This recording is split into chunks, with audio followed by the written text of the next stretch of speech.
What's going on, guys? Georgia Bassmaster here, coming in to give you another video. Today I want to talk about, me and Dad went out on the lake. It was probably what most folks would consider the worst conditions possible. A lot of folks like fishing right during the full moon, but not kind of after, because the fish have kind of already ate a lot. So this was like post full moon. The cold front had come in. While we were out fishing, the air temperature had dropped 25 degrees. It had just got done raining a monsoon for days. The water was about 1.5 feet above like where the water's even supposed to be, like above max level. It was about 1.5 feet above that, maybe 2 feet. Super muddy, so stained, sticks everywhere, windy, cold front coming in. There was like 30-35 mile-an-hour winds. It's a crazy day out there. What most folks would consider a terrible day to go fishing. But we still managed to go out there and find fish, and I'm gonna give y'all a few tips on where I like to go during these conditions. If you've already found a pattern a week before, they might not be in the same locations, but there are some good places that you want to try starting off first during these conditions, and you still might find some fish. So let's go ahead and get into it. Spot number one is going to be around a lot of brush and cover. So sticks, laydowns, limbs, bushes, anything that might be some cover in the water, even a lot of rock piles. Try those areas first before you do any flats or anything else. Maybe a point or two. Establish a pattern. If you try the points, they're not on points, and you try rocks, they're not on rocks, but you find them on brush, and that's when you're going to try the other areas of brush in your local area or pond. So here's a clip of a couple of fish that I decided to go fish some brush piles, and we caught some right here.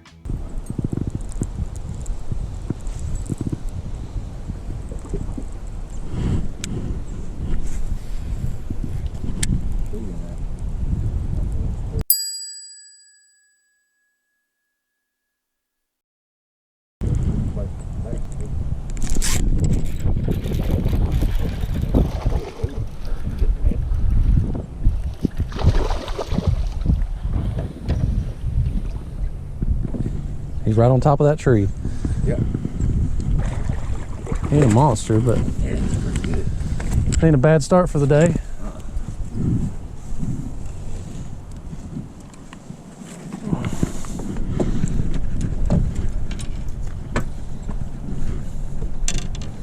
What's he hung on?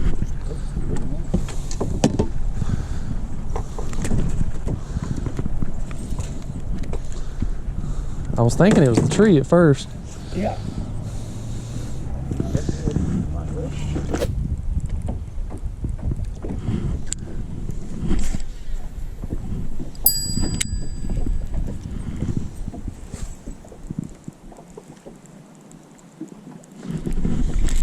That one. He's big. He's big. I can't even get him up.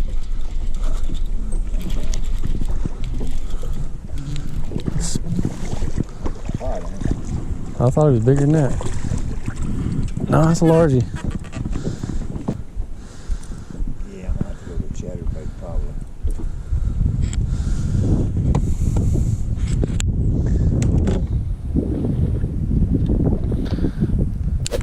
Yeah, this ought to be a good spot with that little ledge that's right here. The rock ledge comes out.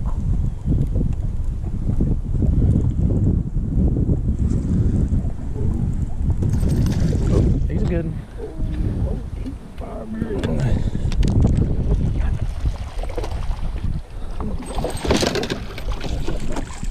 Right there on that ledge where I knew they should have been. We'll put him in the box. Somehow he ended up falling. And it's just like you're saying, where, he fell off the dock into the water.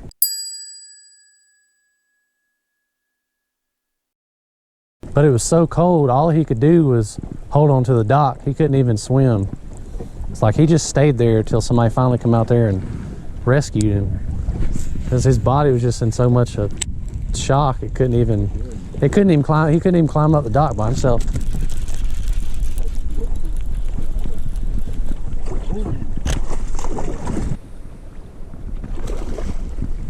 Right there by that tree. Yeah.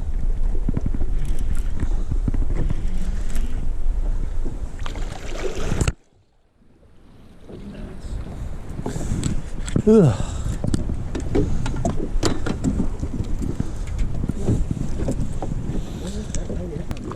They're not electric in that one. I think they work that well. I meant to bring them to see if they just really All right, yeah, so those fish were hanging right on top of the brush pile or on the rocks. And the other spot was kind of more of a natural forage, however you say that word, more of a natural type covering for bass, and that's like hydrilla, which not a lot of hydrilla this time of year because it's basically coming to the spawn and it hasn't really grown yet. But like bushes and tules or grass, if you have a lot of areas of grass in your area, that's where you're going to want to fish. And actually the reason that we actually started finding fish in this location is because out on the main body of the lake it was 48 degrees. We went up into the cove and it warmed up to 52. So even though it was a super windy day, that 4-degree temperature change really drove those fish up into the shallow waters.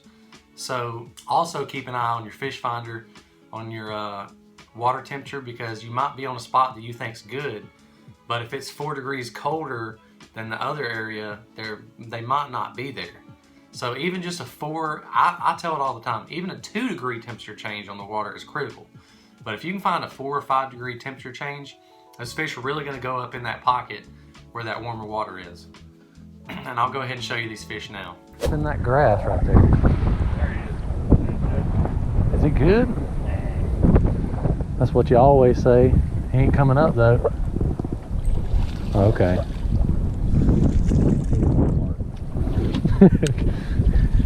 You trying to quick release them?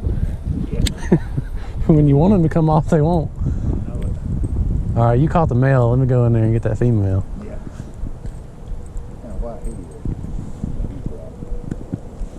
Yeah, he's been down there. Look right. That's the way they were the other day. They were flying like that.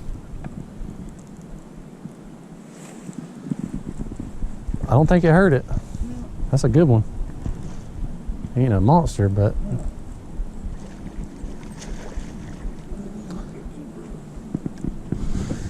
it's a good one for sure. You got it.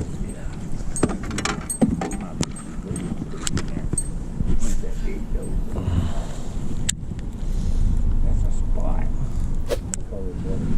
They'll be like a large man. I'll put it there. We bring them. That's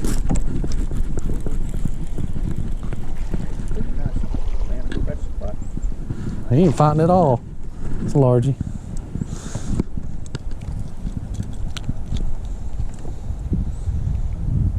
Skinny one too.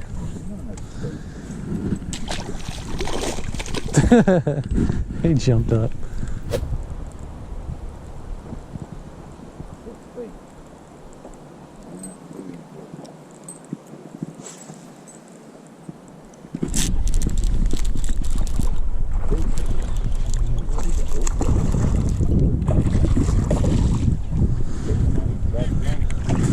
No, he was out here.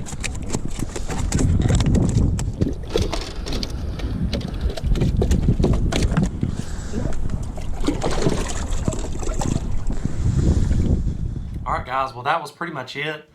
They were hanging tight on rock structure and up into the warmer waters. So had we have not had a fish finder, you know, we probably could have found fish on structure that you know is there or structure that you can see. But without knowing that water temperature, things get a little tricky because it actually got muddier up into the back of that cove where the warmer water was. So most people shy away from the I mean, it was chocolate milk. You couldn't even see that deep in it. So most people want to go out to the clearer water, but if the water temperature is warmer up there in the mud, that's where I personally like to go up there and fish. So hope you guys learned something from this video today. If you haven't already subscribed to the channel, make sure you subscribe, hit that like button, comment down below what are some tips or places that you guys like to fish during these horrible conditions. And see you guys on the next one. Peace.